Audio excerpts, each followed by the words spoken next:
Hello, Facebook Live.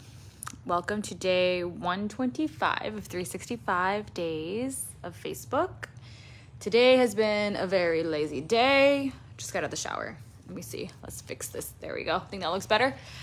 And yeah, I woke up and I felt this is going to be kind of like just like a chit chat type of an experience, type of my experience with buying a car, my experience with telling like 3 different men that I'm a relationship coach, and at the dealership, and customer service type of chit chat type of day today. So say hello if you're watching the replay or live. So today I woke up feeling like I had a hard workout. You know, when you wake up and you're like, wow, I've worked out for like 3 days in a row, 4 days in a row hard, and you feel beat up. That's how I woke up today. So I'm not sure if it was because I went walking yesterday on the beach with my sister. Then I did a teaching transmission for Sex Priestess number 3. Then I went to the dealership.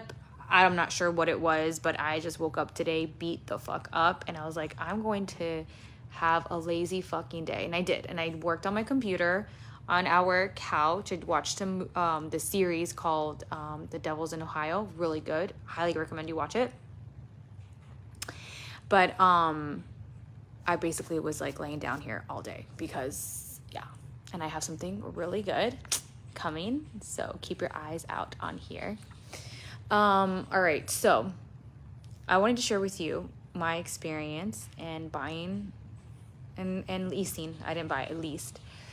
And a lesson on customer service.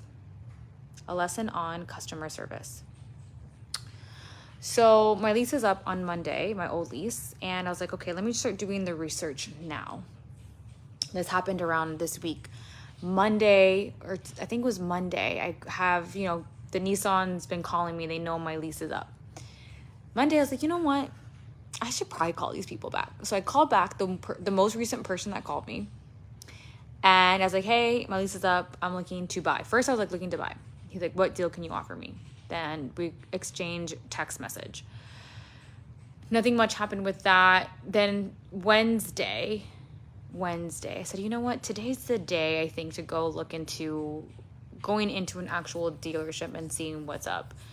The dealership in Del Rey is like it's like 15 minutes away. Like, let me go there. Let me see what they can do. I never take the deal right off the bat. I do my research to see who's going to give me the best deal. I've learned that, and I've learned how that works. And I was like, this is what I'm going to do. So that's what I did. I go to the dealership in Del Rey, and at first, this guy's really great. He shakes my hand. He's like pulled the seat out for me. And I told him the deal. He said, and it's true. Like, if I buy out the lease, you're going to buy it for a lot more than what it's really worth right now. Like, that's just part of the contract. When you buy a lease, there's a payoff quote, and that's really like a non-negotiable. So that's how you kind of get stuck in the leases unless you eventually buy, which is fine with me because I've been leasing. This is my 4th lease, and I love getting a brand new car. It feels so good. So I was like, all right, show me what you can do for a lease. And then basically we get to talking, and I was like, okay.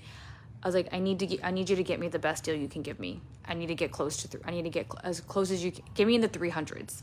So as close as you can to 300 is what I said. Then he said Sentra. I was like, I don't want a Sentra. Definitely not. It's just too tight. I don't like the Sentra. He comes back with 490. Right? I was like, okay, well, I'm going to shop around. I'm in conversation with Green Acres. And then I immediately sent to Green Acres a text message and told the guy that I was dealing with and told him what the deal that he has for me. I was like, can you do better than this?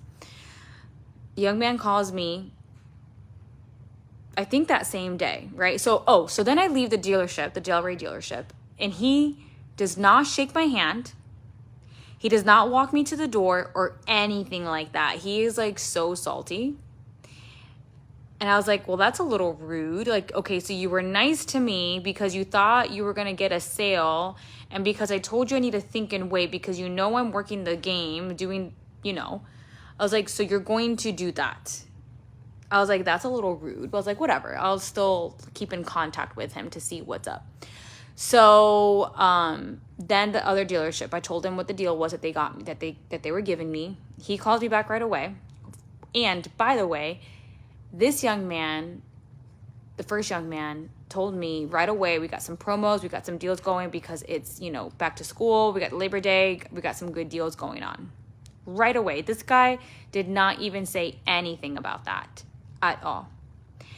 So I text the other guy. I'm like, hey, this is the deal that the guy's giving me. Can you do any better? He's like, okay, let me go speak to my manager. He calls me back, or he texts me. He's like, hey, can you speak right now? I'm like, sure. I pick up the phone.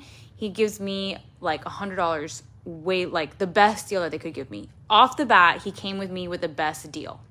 Full price, taxes included, and everything, zero down.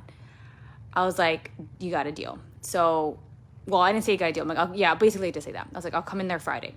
But I gave myself some time to talk to this other dealership to see if he can still give me a better deal. I text the man, and I tell him this is what they gave me. Can you do better? He's like, okay, when you do better, you're going to come in. I was like, show me the deal that you got, that you have for me.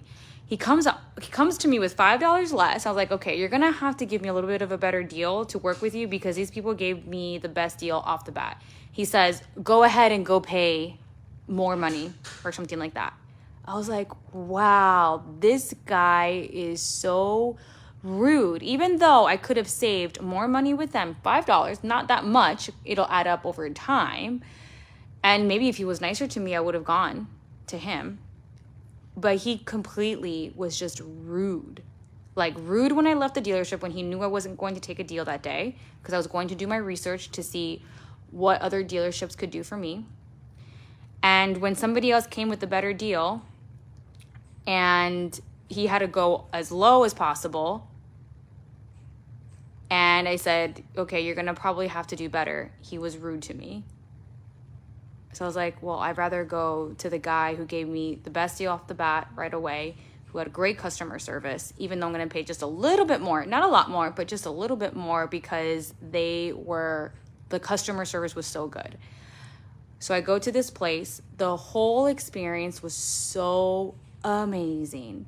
Like the way that the car salesman was with me. They had like a finance department, the way he was with me. And then they even had an insurance person in there to make sure that you had the best insurance available as you walk out of the lot, so that your insurance doesn't go up. They're like, we're either going to keep you the same or drop your insurance because, that is our goal here. I was like, wow, what an experience. So I was like, okay, this just shows, and I've had this experience with me before where I would go get the first personal training job that I had. When I left, not one of my clients wanted to work with any of the trainers there because I was the least experienced and I was the youngest trainer, but I had the best customer service. This just shows you that when you, in your profession, whatever it is that you do, really doing it from the place of caring for people is always going to give you the best results. Is always going to give you, people want to work with people who have good customer service in whatever way that looks like to you in whatever your area of department is. And good customer service to me is about good self-leadership. It's about good emotional intelligence, right? Because let's say you're not in a customer service. Let's say you're an employee somewhere where customer service isn't it is, but customer service is all about relations with other people, right? You're relating to people. You're leading yourself with somebody else. You are showing emotional intelligence. You're showing some form of conflict resolution, right? And people will always want to work with you if you give them a better experience and not always being a pushover. It's not about being a pushover. That's different. That's like that's like brown nosing. That's like I'm not talking about that. Your self-leadership is always going to give you better results. And I was like a customer in this experience. I was so happy to pay this guy $5 more and have the whole experience with him because it felt right. If I would have saved the $5, let's say, gone to this other guy, I don't think my full experience in that dealership would have been just as good as this dealership. And it just also goes to show you that your energy and where and what you decide. Like if I truly was only about making the best deal and saving money, I could have probably haggled the other guy and said, hey, this guy gave me $3.95. Can you at least match that? I probably could have done it, but I didn't want to haggle him for $5. It just didn't make any sense to me. And I loved the experience that he gave me right off the bat. He did not fuck with me. He didn't say, okay, we'll do $4.50. And then I go to the other guy and then he's going to say $4.20. And then do this whole back and forth shit. Like they came with the best deal. It's like they showed their best cards all up front. And I think that has to show that, I think that's important for anybody to like, why hide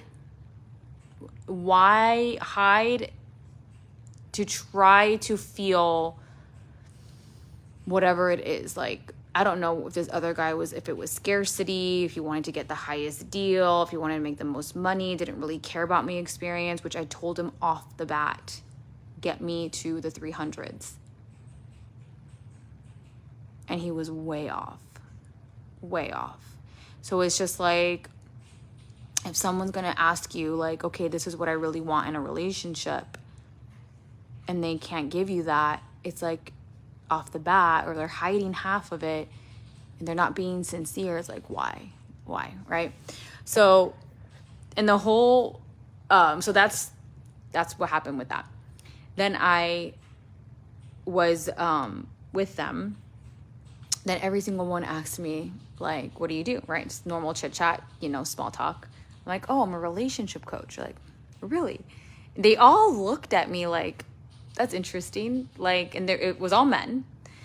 And one of them wanted to know how I got into the salesman wanted to know how I got into to be a relationship coach. The finance guy was like, really? You're a relationship coach, mentor? I was like, yeah. He's like, So we started talking about like believing about the one. He's like, you believe in that? I'm like, absolutely. I fucking believe in it. That's what my whole business is run off of that. Absolutely. I believe in that. I'm in that. So of course I am. I do believe in it. And we got to talking about shadows and all of the generational wounds and trauma and things like that. It was a great conversation. And he was like really enlightened with our conversation. Then they take me to the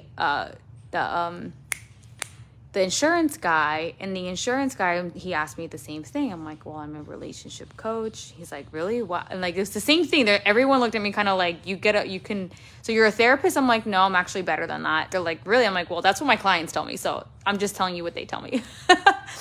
And then the other guy, the last guy, I was telling him about the sexual polarity and how like part of my work is to really bring the sexual polarity back in relationships. And he was like, wow. He's like, you're like the coolest girl I've known. It was so cool. So like the whole experience was so good. I was like, you guys are going to get the best fucking review ever. Like ever. You're going to get the best review. So I wanted to share that experience with you for a couple of reasons. Number one, do your research when it comes to certain things that you feel like require your time and attention. Even if it's something that you really don't like, that we don't really like to experience, like car dealership. I don't think it's something that a lot of people love to do, right? So I have learned that it's important to do your research and with things that you don't like, to extend your time doing it so that you're not feeling pressured last minute, right? Doing your research allows you to come up with the best solution. Even if it's just your own intuition guiding you, like with this guy, where it was just like my whole energy was like pulled to him immediately, right away.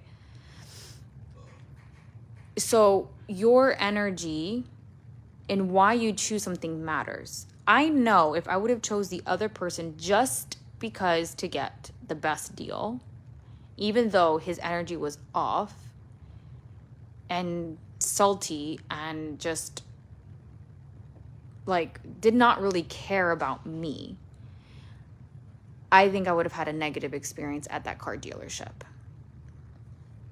the other car dealership gave me the best experience because I went with the energy. Of course I went with the best deal, but I still had, the whole experience with them was really, really, really good. And I got to talk about my business and enlighten a few men with what it is that I do. So that was today's live, just like a little light chit chat today. I don't have a book. I mean, I could have read something from the book, but I'm just not feeling like teaching today. Just wanted to share my little footsies. Wanted to share my experience with that. And I like that car dealership. I would definitely go back to them. And I think I just learned a lot about myself too in this experience, Ron was worried that I was going to come home with a $600 payment. And he's going to be like, don't worry, you'll be fine. But I was going to say that we'll be fine. He thought that I was going to come home with something ridiculous. I was paying $275 for my car. I didn't want to get too far away from that.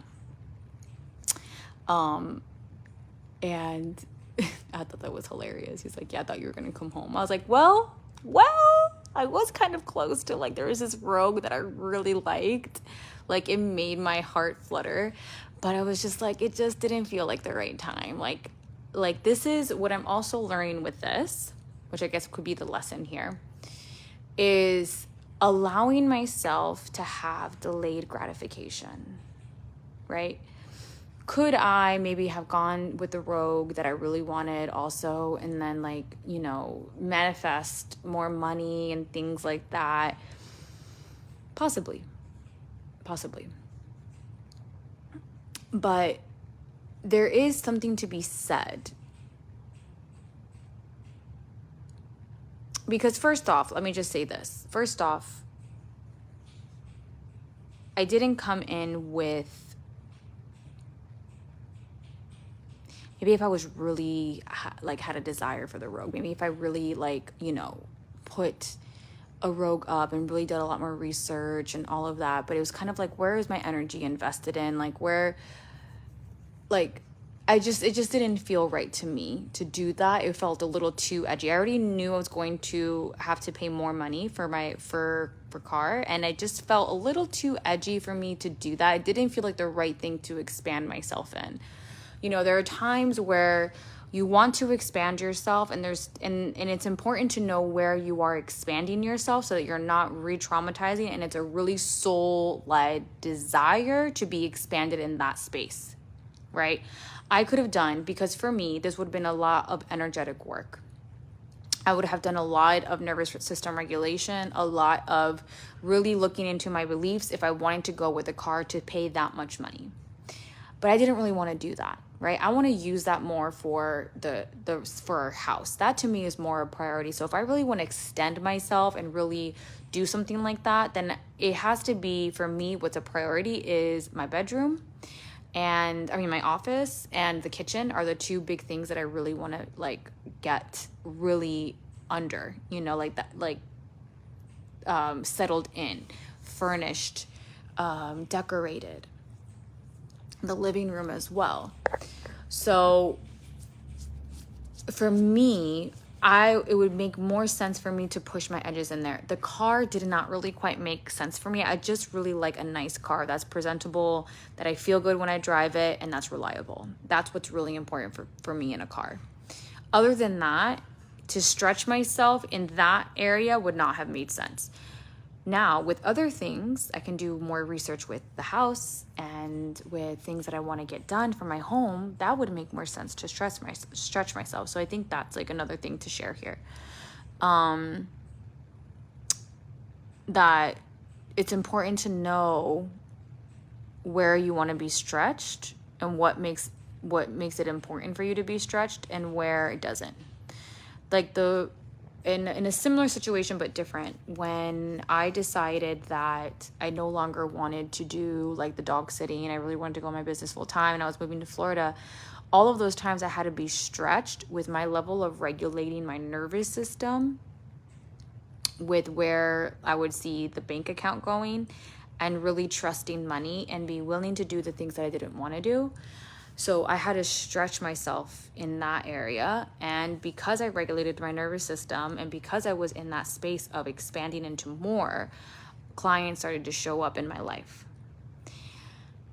So